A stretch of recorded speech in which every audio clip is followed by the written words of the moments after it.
సొంత ఇల్లు లేని వారికి ప్రభుత్వం గుడ్ న్యూస్ చెప్పబోతోంది. ఇందిరమ్మ ఇళ్లపై ప్రభుత్వం కసరత్తు ప్రారంభించింది. 28వ తారీఖు నుంచి ఇందిరమ్మ ఇళ్ల కోసం దరఖాస్తులు స్వీకరించబోతోంది. అర్హులైన పేదలను గుర్తించి పథకాన్ని ఎంపిక చేయబోతోంది, పథకాన్ని అమలు చేయబోతోంది. ఈ పథకం కోసం అర్హులైన వారిని ఎంపిక చేయడానికి 28వ తారీఖు నుంచి దరఖాస్తులు స్వీకరించబోతోంది. 2 దశల్లో ఇందిరమ్మ ఇళ్ల నిర్మాణాన్ని పూర్తి చేయబోతోంది. ఫస్ట్ ఫేజ్లో సొంత స్థలం ఉన్న వాళ్లకు నిధులు సమకూర్చబోతోంది. సొంత స్థలం ఉన్న వాళ్లకు ఇంటి నిర్మాణం కోసం 5 లక్షల రూపాయలు ఇవ్వబోతోంది రేవంత్ ప్రభుత్వం. సెకండ్ ఫేజ్లో సొంత స్థలం లేని వారికి ఇళ్ల పట్టాలు ఇవ్వబోతోంది. ఇంటి నిర్మాణానికి నిధులు కూడా మంజూరు చేయబోతోంది. మొదటి ఫేజ్లో సొంత స్థలం ఉన్న వారికి డబ్బును సమకూర్చి ఇంటిని నిర్మించుకోవడానికి సాయం చేయబోతుంది. రెండవ ఫేజ్లో సొంత స్థలం కూడా లేని వారికి ఇళ్ల పట్టాలిచ్చి ఇంటి నిర్మాణం కోసం నిధులు మంజూరు చేయబోతోంది. ఇళ్ల డిజైన్ విషయంలో ఇంకా క్లారిటీ రాలేదు. 3 డిజైన్లను రాష్ట్ర ప్రభుత్వం పరిశీలిస్తోంది. ఆ డిజైన్లపై క్లారిటీ వచ్చిన తర్వాత వేగం పెరిగే అవకాశం ఉంది. సో 28వ తారీఖు నుంచి దరఖాస్తులు స్వీకరించబోతున్నట్టుగా తెలుస్తుంది. మరింత సమాచారం మా ప్రతినిధి మధుతో మాట్లాడదాం. మధు, ఏంటి డిజైన్లలో క్లారిటీ రాకపోవడానికి కారణం ఏంటి? అంటే ఏ డిజైన్లను పరిశీలిస్తున్నారు? 28వ తారీఖు నుంచి మొదటి ఫేజ్ దరఖాస్తులు స్వీకరించబోతున్నారా?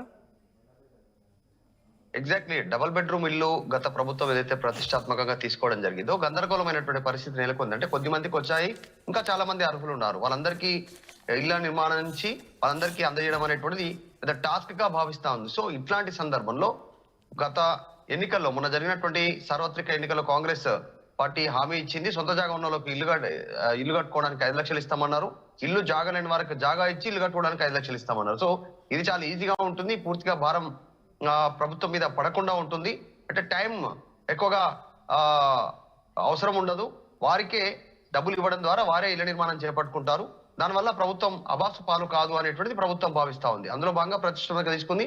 అనేక పథకాలతో పాటు ఇందిరమ్మ ఇల్లు కూడా ఇస్తామనేటువంటిది చెప్పడం జరిగింది. గ్రామ స్థాయిలో గ్రామాల్లోనే, మండల స్థాయిలో మండల, నగర స్థాయిలో నగరాల్లో వారికి ఉన్నటువంటి ప్రదేశాల్లో అక్కడే కేటాయిస్తామనేటువంటి ప్రభుత్వం చెప్పినటువంటి పరిస్థితి. దానికోసం కసరత్తు ప్రారంభమైంది. కాంగ్రెస్ ప్రభుత్వం ఏర్పడిన తర్వాత హామీల అమలు కోసం ఒక్కొక్క దానిపైన ప్రత్యేకంగా సమీక్ష నిర్వహిస్తున్నారు. పొంగులేటి శ్రీనివాస్ రెడ్డి గృహ నిర్మాణ శాఖ మంత్రి ఖమ్మం నుంచి గెలిచారు.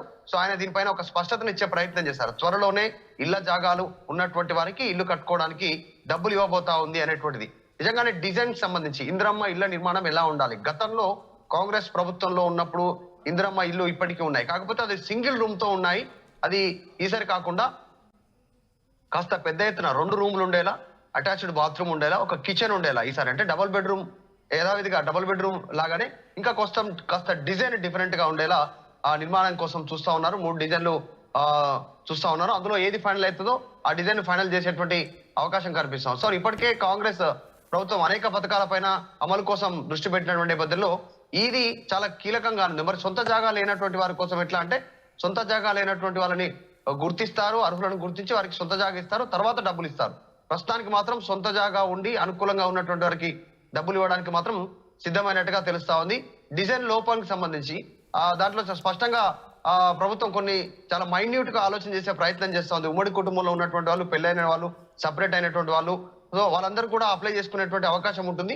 వారందరికీ కేటాయించేలా ప్రభుత్వం నిర్ణయం తీసుకుంటుంది. ఇక నగరంలో ఉన్నటువంటి వాటిలో ఒకే జాగాలో, ఒకే ప్లేస్ లో, ఒకే డిజైన్ లో, ఒకే విస్తీర్ణంలో ఇళ్ల నిర్మాణం చేపట్టాలి కాబట్టి దానికోసం కూడా కసరత్తు చేస్తా ఉంది.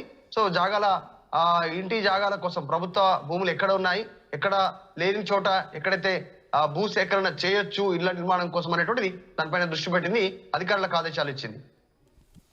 రైట్ మధు, ఇందిరమ్మ ఇళ్లపై ప్రభుత్వం కసరత్తును ప్రారంభించింది. 28వ తారీఖు నుంచి ఇందిరమ్మ ఇళ్ల కోసం దరఖాస్తులు స్వీకరించబోతోంది.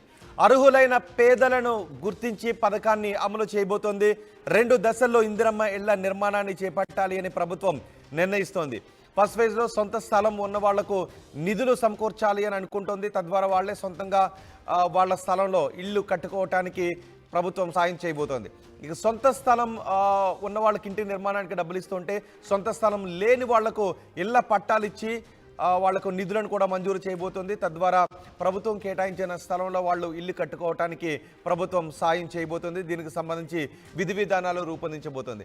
ఇవాళ డిజైన్ విషయంలో క్లారిటీ వచ్చిన తర్వాత దీనిపై మరింత వేగాన్ని పెంచే అవకాశం ఉంది. ఇళ్ల డిజైన్ విషయంలోనే ఇంకా క్లారిటీ రాలేదు అని తెలుస్తుంది. 3 డిజైన్లను ప్రభుత్వం పరిశీలిస్తోంది. చూద్దాం ఏ డిజైన్ను ఫైనలైజ్ చేస్తుంది అనే విషయానికి సంబంధించి 28వ తారీఖు నుంచి మాత్రం దరఖాస్తులు ఆహ్వానించబోతున్నట్టుగా తెలుస్తోంది.